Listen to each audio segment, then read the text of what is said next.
Next guest is here to promote his new book right here, Tommyland, which I swear to God he co-wrote with his penis. He and his co-author are right over there. Say hi to Tommy Lee. Tommy!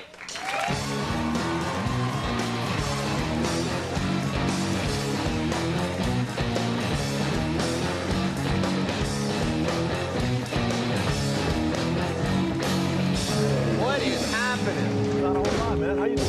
It's good to see you again. It's great to have you on, brother. It's been a minute, huh? I've been apologizing to everybody for this interview that's about to go down, but this is the book, and I was a big fan of the Crue book, the Neil Strauss book. Yeah. But dude, this book, and there's some rock stars right now writing books. This is the book that you wish they would write. Like, you didn't hold back at all. True. That I noticed. True. Was it? I mean, your life has just been. I mean, it's been crazy. Bananas. Bananas, just from being born in Greece and just being in a band that, like Motley Crue, and I mean, how do you even sit down to write this sort of thing? And you started off well, by the way, and then I'll let you talk. It starts off with you and your penis having a conversation. Do you talk often? Oh yeah, for sure. All the time. Doesn't everybody? Don't you? Come on, Show buddy. of hands? Come on, don't let me down now, buddy. Come on. No, I'm not the only one. I know I'm not. But what a crazy, crazy... What made you even want to write this thing? I recently just turned 42, and I had, you know, about a year off in between tours and records.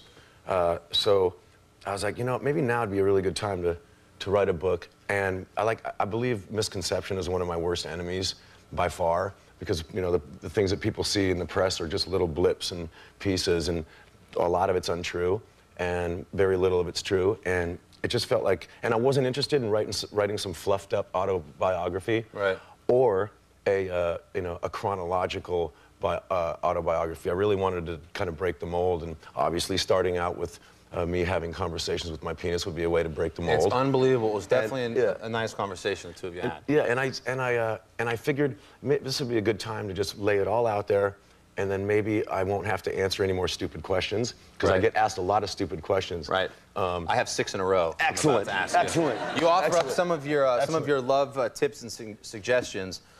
Surprised by some of the things I read in here, that one of which was you highly recommend larger women, big girls. Yeah, I mean they're fun. I like all sizes and shapes of women. What is it about the larger woman that you seem? I don't know. For some reason, the experience. Is it just sex? Excuse me? The sex? Oh yeah, they just seem wilder. Like it's almost like they don't get to play a lot or something. I'm not sure what that is. You know what I mean? No, but I'm with you. No, but I'm with you. I don't know. They're just a little crazier. They're a lot of fun. Have you slept with all kinds of women? Kinda. Do you have a choice that you've stuck to, like a penthouse type chick or a porn star, or are you just like equal opportunity sex from your rock and roll life? Yeah, equal opportunity. And right now, like you would think I have a preference for blondes because of my last 2 wives, but I actually don't. That just kind of worked out that way. Right. I actually prefer the dark, exotic, brown, dark-haired, you know, Brazilian. Right. Yeah. You've had sex with a lot of them, I'm sure. Yeah, right. Now, you're also against threesomes, which I found interesting. Yeah, I am. What's the problem with threesomes? Well, unless there's some hybrid male out there that I don't know about, someone's left out. Right. Right? I don't know. Come on. I'm assuming so. Yeah, it makes sense. You should have, like, it should just be even numbers. Sure. So, like a 16-some, which everybody's... Yeah, so nobody's left out. That's a terrible thing when someone's sitting there by themselves. What's the most girls you've been with at once? At once? Yeah. Have you just been in a full-blown orgy where the room's going crazy? No, I haven't done that yet. Really? Yeah, and these days I'm doing everything I haven't done yet. That's on my list. You are right now, really? Yes, yes, sir. 42. Yes, What's sir. left out? That's one of them? What else? What are you looking forward to conquering? Sex-wise? I haven't been to Egypt. I want to go stand at the top of some pyramid, play drums in Zimbabwe. And have sex on the pyramid. Right. I haven't done that yet. You haven't. No. You should do that. I'm not sure if you actually know this, but many of us have seen you have sex. There's a tape that leaked with you having sex with Pamela Anderson. I know. You look like you know what you're doing, but $77 million, that thing? Yeah, that's a Wall Street Journal report. Do you get that money? Well, we didn't get a dime of that. Not 1 penny. That's crazy. How? Well, I don't know. We fought in court, and the judges denied us, and we took it to the Supreme Court, and the Supreme Court Your sex tape went to the Supreme Court? Crazy, and they deemed it newsworthy. How? Right. But how is having I think sex it was with your wife- size made it newsworthy. It wasn't just average, it was newsworthy. That's just crazy. That's the craziest thing I've ever heard of. And you really paved the way for these other sex tapes, because like Paris, like her tape, she I think made herself director. We were talking about, and she can like make money off it now. And wow. You're like the Jackie Robinson of sex tapes. Wow. I'm honored. I'm honored. No, when that came out, I was like, finally, somebody else can take it. Here, go, Right. run with it. Can I just ask how that got out? I mean, you just think if you have this thing, you just lock it crazily in a safe or something. Pamela and I were, we were remodeling our entire house, and the people that were working on it suggested we put all of our valuables in a safe. Right. So we locked everything up because the house is pretty much open and being torn apart.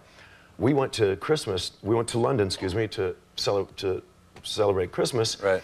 Came back from London, and I was going down to get something out of the safe, and I went. It was hidden behind a big roll of carpet, the carpeted wall, and excuse me, and I went back behind the carpet, and the entire safe was gone with all of our stuff, like cameras, watches. There was guns. There was the sex tape, the tape, right. Wedding photo, everything, all of crazy. our memorabilia. Inside job? We think so, and we don't know for sure.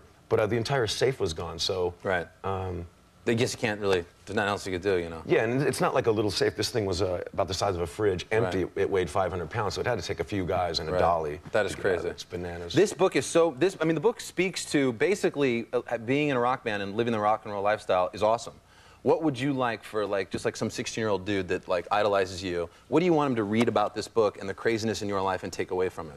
Well, along with the crazy stuff that's in there, there's also a bunch of things that I've been through, particularly some of the bad things in my life. And there's some information in there that really helped sort of change. Like a drug thing, or like behavior in jail, stuff like that? Yeah, there's some jail time stuff in there. There's some books that I read that absolutely opened my eyes to a bunch of new stuff. So there's some stuff to take out of there. It's sort of a smorgasbord. You sort of pick and choose what you'd like to take away from it. But there's plenty in there to take away. Right. Can I ask you, I want to mention, I know we can't talk about it, but the premise that Tommy's doing for a new reality show, it's on NBC? Yeah, NBC. Is Tommy going back to college? Right? No, Is that the deal? not going back, never been. Right, okay. My first never time. been. Right. Never been. Going to college. Well, I got a record deal when I was 17 in my senior year of high school. So. But you're shooting this thing, and I don't know how much you can say about it, but that seems, and it's not just like a week, like you're like enrolled back into school or something? What can you say? I'm in, you just picture this and your mind will go with all the details. But it's fish out of water, rock star, goes to college, dropped off in middle America, Lincoln, Nebraska. And so you can just imagine. And goes and lives there. Oh yeah, I'm living in. And are you banging college chicks? Oops. I forgot you people were here. Yeah, I know. I was about to order another beer, too. Yeah. What? Did they air this show? Let me get the show off the ground first. Yeah. Come on. But I mean, are you being you? I mean, are you having a good time? Oh yeah, I'm studying. All right. I got a really. No, you're studying. You're not studying. For real, I'm taking tests. Really? The whole What are deal. you studying? Taking it. What was the last test you took? Like... I took a horticulture test. Really? Absolutely. Absolutely. And what kind of student are you? You doing good? I believe I aced the test. When I get back there, I'm leaving to And you go sit tomorrow. in class and take notes and then go home and study? Oh, and, yeah. And then bang the girls and go back out to study and the computer? You going to frat parties and stuff? Yes, going to frat parties. They must be boring to you considering the parties that you've thrown and been to. No, I actually saw something I've seen which blew my mind. I didn't know this existed. It's called keg tipping. Do you know what that is? I mean, I can imagine, but what is it? Well, you hang on to the edge of the keg, right? And you put the nozzle in your mouth and you pump it. And you take the person. We took this girl. She was up. When you take her by her ankles and you tip them upside down and they drink the beer upside down. It's a fantastic little sport.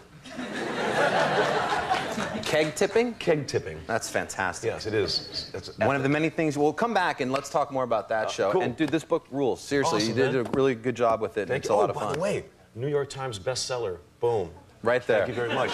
No, it Right is. here. It just entered. I'm so pumped. Sex, Drugs, and Rock and Roll, New York Times bestseller. Yes. Tommy Lee. We'll be right back with Ray LaMontagne. I'm sorry, Ray LaMontagne when we get back. Brother, did you